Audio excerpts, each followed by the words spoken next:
What is up, guys, and welcome back to the channel. You can tell we're in the OBS again right now, but we got some first gen content this weekend, and not only first gen content, it's shorty content. So we got our injectors in like Thursday.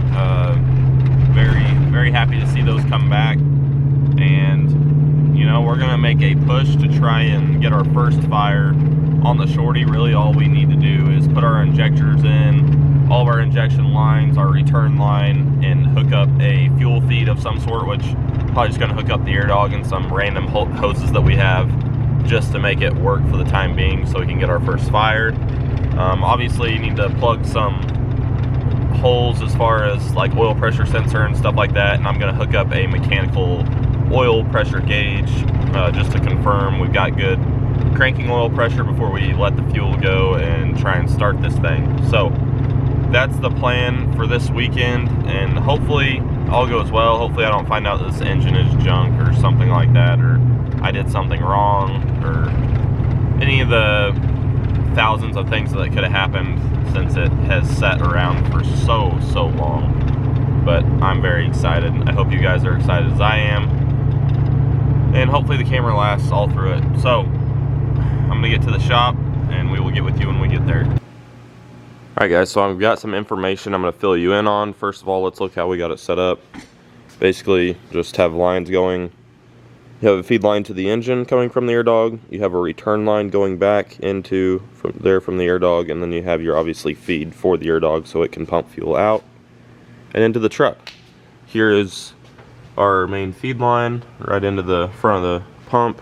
This pump is backed all the way out. It regulates from 70 to like 65 psi, so it's set up for a P-pump truck, but I backed it all the way down. I mean, CJ got that straightened away whenever he sent it to me. Just have a battery sitting in here with my cables off of the truck originally, and you just have your main power wire going down to the starter. Then you have your this little brown wire that plugs in that also comes right off of here. It's like the keyed, it's a switched ground essentially, so it goes down and connects to the little solenoid down there, and then all you have to do is power that brown wire and you'll have what you need. But obviously you got to have your ground hooked up to a good ground. I chose the engine block, and it works. Another little, so just sources of information here for you guys wanting to do first gen things and 47 things, whatever. So I put a first gen starter on this adapter plate because there are sources out there that have said that it will work and that you don't need to swap starters. Well, that is not entirely true with this specific setup. So I took the starter off of my 92, so right there. So the starter off the blue truck, which is very new. That's why I chose it, because I wanted to have a really good starter. And it does not work. It does not engage the flywheel. It doesn't bolt up. Only 2 of the bolt holes line up. So right now I have a 3rd gen starter sitting in there, and it works perfect. A 2nd gen starter obviously works too. I just want to give you guys that information because I found that out last night. Another thing I found out last night, your injection lines, I never really paid attention on the differences from injection lines from like a 89 to 91 to a 91.5 to 93, so non-intercooled versus intercooled injection lines. With how these are set up, on an intercooled truck, there are only 2 spots where the lines go through the valve cover, essentially. So there's a group up here and they all go through. There's a group back here and they all go through. This goes through in 4 total different spots. It's back there, right here, and then between the front 2. So a heating billet valve cover for a VE will not fit non-intercooled injection lines. You're thinking, Gav, that's fine. Oh well, it's you win some, you lose some. Just go ahead and go buy a set of intercooled injection lines. Well, it's unfortunately not that simple. I have a non-intercooled pump And the delivery valves on the non-intercooled pump are about 3/4 of an inch longer than the delivery valves on an intercooled pump. So therefore, even if I go get intercooled injection lines, they're all going to be off by like 3/4 of an inch. They're going to have to be tweaked a lot. So that really sucks, and I'm pretty bummed about it. More than likely, just going to have to get the billet valve cover blocks and call it good.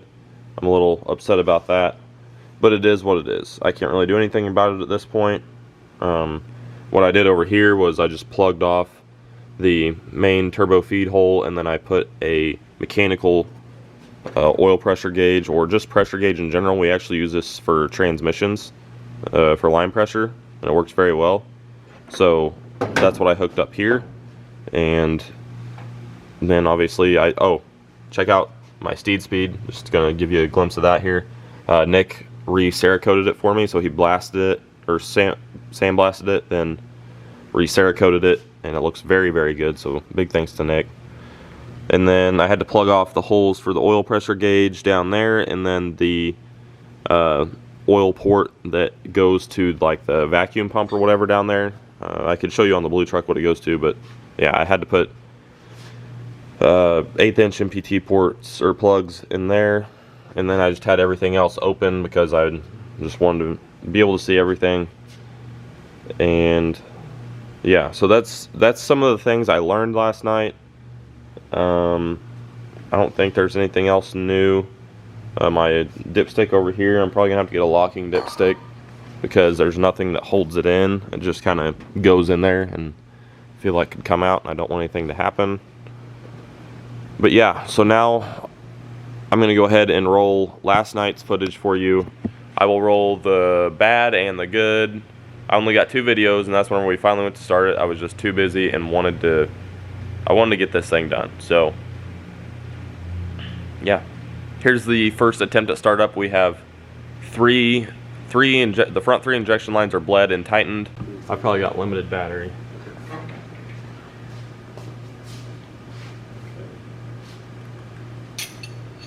A lot of sorts here. I'm getting excited.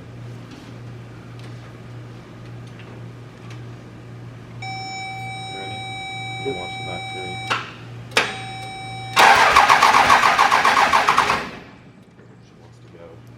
She wants to go. Excited. I'm excited, but I'm kind of scared because I haven't touched that yet. I don't know. I'm not super concerned about it for now, because even if I put that plenum on, it's going to be an absolute core, and I got to find a gasket, which I should have one, but it's for a 12 valve, so I don't know if that's where it's going. I was thinking that hopefully tilt it down enough if you need to, even without a gasket bolted up. Basically, once I hear it hit and run for a couple seconds and know that it's not knocking, I'm killing it.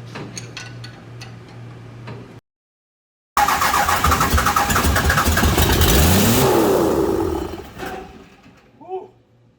That was scary. Alright, so it might not have looked like it in the video, but I was scared for my life. I thought that steed speed was going to be glowing red because my intake plenum was not on. There's nothing I could have killed it with as far as air if it ran away on its own, but that wasn't even runaway. So I'm going to show you guys exactly what happened.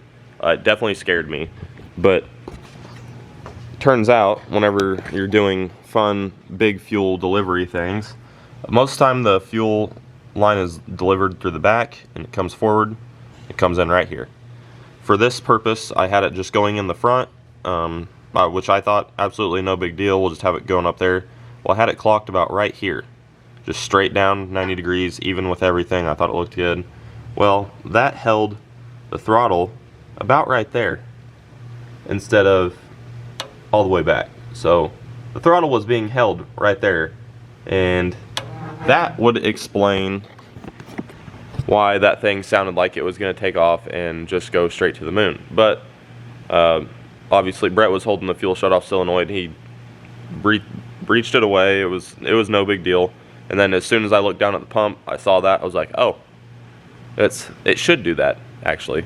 But I was not worried about runaway because this pump is not just a benched pump. Evan, well, this is Evan's first bench pump actually, but Evan does not send pumps out without them being on his truck, and they go through the ringer on his truck, and he dials them in to an absolute T.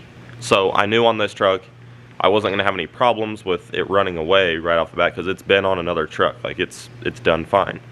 So bolted it back up and changed where our air dog feed was, and here's the attempt of start number 2. And yeah, let's just take a look.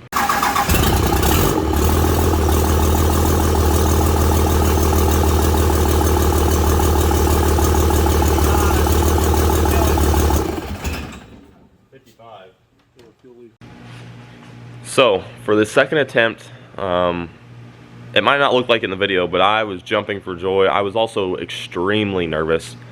Just cranking without fuel, we had 35 psi of oil pressure on our gauge, so I was pretty confident. But right there, you could kind of hear me in the video. We had 55 psi of oil pressure at idle. Everything looked good. I was very happy, and it sounded very, very smooth. Wasn't really.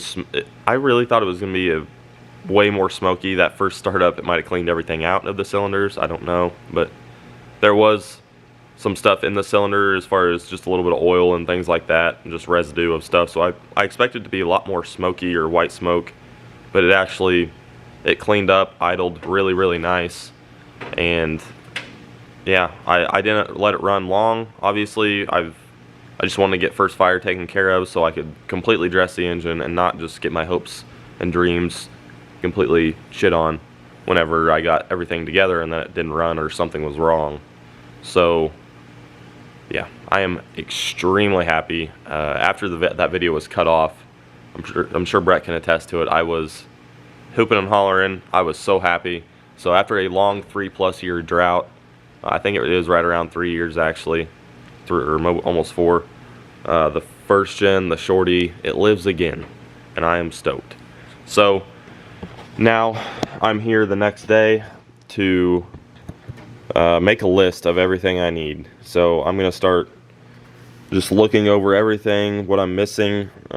It's very easy to make lists just sitting at home, but actually being here with it, I will be able to really find everything that I possibly will need. So that's what I'm going to start doing now, is just kind of cleaning up my mess, and then I'm going to start making a list of all the parts that need to be still had, because I thought I had most of them, but some stuff didn't work out, and I'm going to have to buy other things. So it's all part of the learning process. You would think a non-intercooled to an intercooled truck, most of the differences would be very minimal, but there's actually more than you would think. So if you want nice shiny stuff, you gotta pay more attention, I guess. I don't know, but that's probably gonna do it for this video. I just want to make a short video of messing with the Shorty and it finally coming to life. I could not be more happy. I will just put that out there. I am actually stoked, and it's just one step closer. It gives me a ton of more motivation.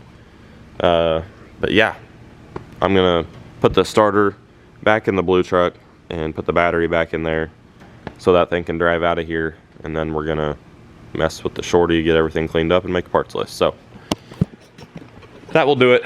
I appreciate you guys stopping by. I hope you are as excited as I am. It's been a long time coming, so you guys that have been here for a long time know that it's been a long time. So until next time, we will see you guys on the Old School Crew. Peace out. Keep kicking it old school.